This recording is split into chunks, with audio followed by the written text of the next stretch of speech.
Hello friends, welcome to this channel of spiritual journey 741। इस channel में भगवान श्री कृष्ण के बहुत अच्छे कोट्स एंड वाणी अपलोड किए जाते हैं, जिसको फॉलो करके आप अपने जीवन में बहुत बड़ी सक्सेस ला सकते हैं।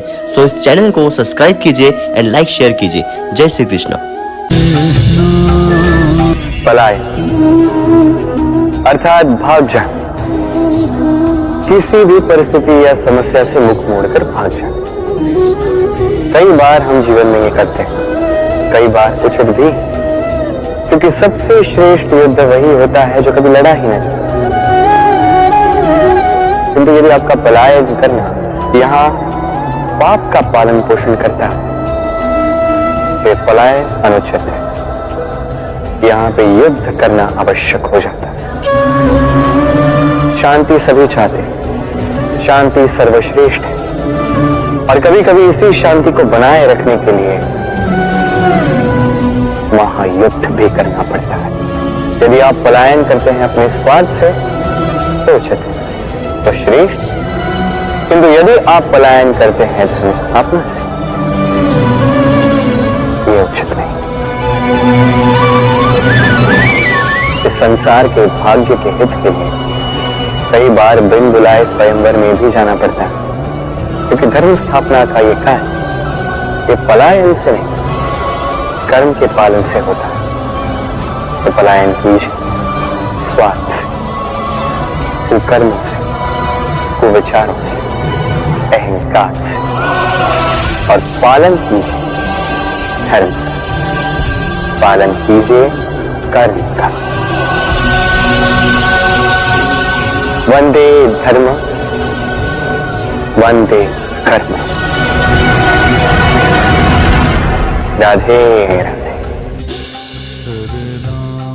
आपने वो कहावत सुनी होगी, जब ईश्वर एक द्वार बंद करते हैं, कई सारे मार्ग खोल भी देते हैं। अब ये मार्ग, ये सारे द्वार जो होते हैं, हमें दिखते नहीं है। कई बार हम समझ नहीं पाते, खो जाते हैं। कभी कभी लगता है कि कहावत ही झूठी, ऐसा होता तो है, क्यों खो जाते?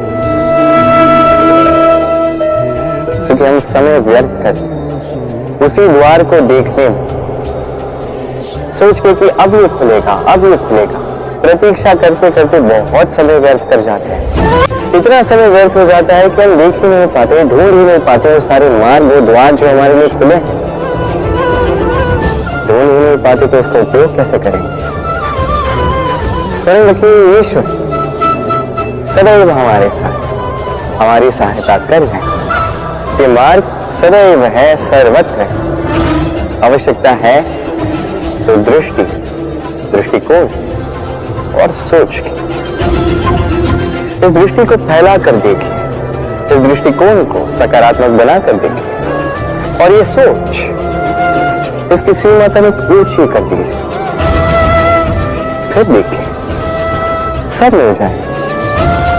क्या है ये ईश्वर, ये परमात्मा, ये हमारे साथ है। हमारे मन में जो ये मन चाहेगा, वो ये मन अवश्य पाएगा। यदि मन चाहता है कि उसे मार्ग मिले, तो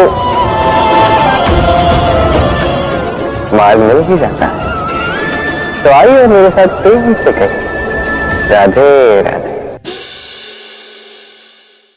युद्ध, हम सदैव हमारे जीवन में हर एक युद्ध जीतना चाहते हैं। ऐसा कोई युद्ध नहीं जो हम हारना चाहते, किंतु युद्ध जीतने के लिए सदैव आक्रमण करना या शत्रु के समक्ष जाके खड़ा हो जाना, यही उचित मार्ग नहीं। ये आपको जिताएगा ऐसा नहीं। जीतता वही है जो पहले शांति से शत्रु को देखता है, समझता है, परखता है, उसकी शक्ति का अनुमान लगाता है, योजना बनाता है, और फिर विवेक से उसका सामना करता है।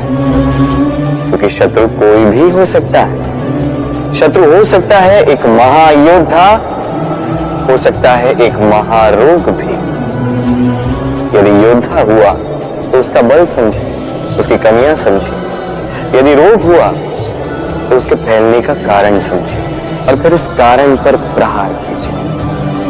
रोग सिमटेगा और उसे परास्त करना अत्यंत सरल हो जाएगा। स्मरण रखिए, हर एक युद्ध सीमा पर नहीं लड़ा जाता। कुछ युद्ध ऐसे भी जिन्हें घर बैठकर जीता जा सकता है। तो आप भी इस युद्ध में जीतिए और मेरे साथ प्रेम से कहिए राधे राधे। प्रतिज्ञा, छोटा सा शब्द, इसमें शक्ति अत्यंत अधिक होती है। जो व्यक्ति प्रतिज्ञा का पालन करता, उस पर टिका रहता, संसार उसका आदर करता, और जो व्यक्ति ये नहीं कर पाता, वो अपयश का भागी बन जाता है। अब ये हम सभी जानते हैं, परंतु क्या इस प्रतिज्ञा का पालन हर परिस्थिति में, चाहे जो कुछ भी हो जाए, करना उचित है? अर्थात संसार इधर का उधर हो जाए, मैं अपनी प्रतिज्ञा पर अटल रहूंगा, क्या ये उचित है? अब ये हम जानेंगे एक उदाहरण द्वारा। सोच लीजिए, आज आपने प्रतिज्ञा ली कि आप वन के एक सिंह की रक्षा करेंगे। ये तो बहुत अच्छी बात है, आप किसी के प्राणों की रक्षा कर रहे हैं। आप आखेट से उसे बचाएंगे, अनेक विपदाओं से उसे बचाएंगे, ताकि इस प्रकृति में संतुलन बना रहे। किंतु यदि यही निर्दोषों पर आक्रमण करने लगता है, तो क्या अब भी इसके प्राणों की रक्षा करना उचित है? क्या अब भी अपनी प्रतिज्ञा पर अटल रहना उचित है? नहीं, क्योंकि अब ये पाप बन चुका है। कोई भी प्रतिज्ञा, कोई भी वचन यदि इस प्रकृति के विध्वंस में सहायक है, यदि इस संतुलन को बिगाड़ रहा, तो उसे वहीं तोड़ना उचित है। यदि आपको सीखना होगा, समय के साथ आपको ढलना होगा, क्योंकि जो समय के साथ नहीं बदलता, ये प्रकृति उसका व्यक्तित्व बदल देती है। स्मरण रखिए, वही वचन है, वही प्रतिज्ञा है जो इस संसार के हित में है। अन्यथा वो पाप है, जिस पाप का दंड ये प्रकृति आपको अवश्य देगी। तो आइए अब मेरे साथ कहिए, वंदे धर्मं वंदे कर्मं। राधे राधे। मौत, देखा जाए तो संसार का सबसे शक्तिशाली अस्त्र है ये मौत। और देखा जाए तो हमारा यही अस्त्र कई बार हम पर ही आक्रमण कर जाता है। कैसे? कई बार हम अपने को देखकर, उनके अनुचित कर्मों को देखकर, उनके अनुचित बातों को देखकर मौन साध लेते हैं। सोचते हैं कि किसी भी प्रकार से हमें उन्हें आहत नहीं करना, दुखी नहीं करना, क्रुद्ध नहीं करना। सोचते हैं समस्या टल जाए, किंतु यही तो आरंभ होता है सबसे बड़ी समस्या का। हम कुछ नहीं बोलते ये सोच के कि ये हमारे अपने हैं, और वो व्यक्ति सोचता है कि कुछ नहीं बोलते हैं इसलिए अपने। यदि आप सत्य में किसी को अपना मानते ही हैं, तो उसे रोकना सीखें, उसके अनुचित कर्मों पर, उसके अनुचित बातों पर उसे टोकना सीखें उसी समय। उसे समझाइए वो क्या भूल कर रहे हैं, और उसे समझाइए उचित मार्ग क्या है, उस मार्ग पर उसे ले जाइए। ये होता है अपनापन। ओंकार लगानी पड़ेगी कि कई बार अनुचित कर्मों के इस मार्ग पर कुछ लोग इतने गहन निद्रा में सो जाते हैं कि उन्हें जगाने के लिए मधुर संगीत नहीं,